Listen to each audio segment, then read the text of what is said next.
Good morning বন্ধুরা। আজকে একটা বিশেষ দিন, মানে বিশেষ দিনটা এই কারণে, আজকে জগন্নাথের প্রসাদ পেলাম। আপনারা সবাই জানেন দীঘার জগন্নাথ মন্দির খুব রিসেন্ট হলো শুরু হয়েছে, মানে স্থাপিত হয়েছে, ইনগরেশন হয়েছে মাননীয় মুখ্যমন্ত্রীর দ্বারা। আর সেই জগন্নাথ মন্দিরের প্রসাদ আজকে আর কিন্তু আমাদের বাড়িতে চলে এসেছে, মানে রেশন দোকান থেকে আমি নিয়ে আনতে গিয়েছিলাম জগন্নাথের প্রসাদ, আর এখন নিয়ে এসেছি ঘরেতে। আমি আপনাদের দেখাবো সেই প্রসাদটা।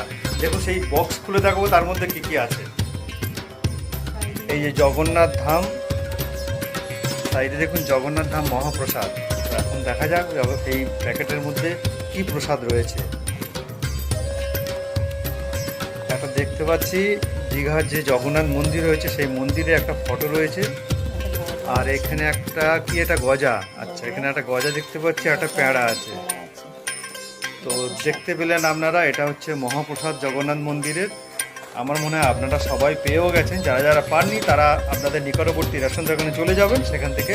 আর হ্যাঁ, রেশন কার্ডটা কিন্তু মাস্ট নিয়ে যেতেই হবে, কারণ রেশন কার্ডের থেকে নম্বরটা নিয়ে, রেশন কার্ডের নম্বরটা নিয়ে তবে কিন্তু আপনারা এই প্রসাদ পাবেন। সবাইকে অনেক অনেক ধন্যবাদ।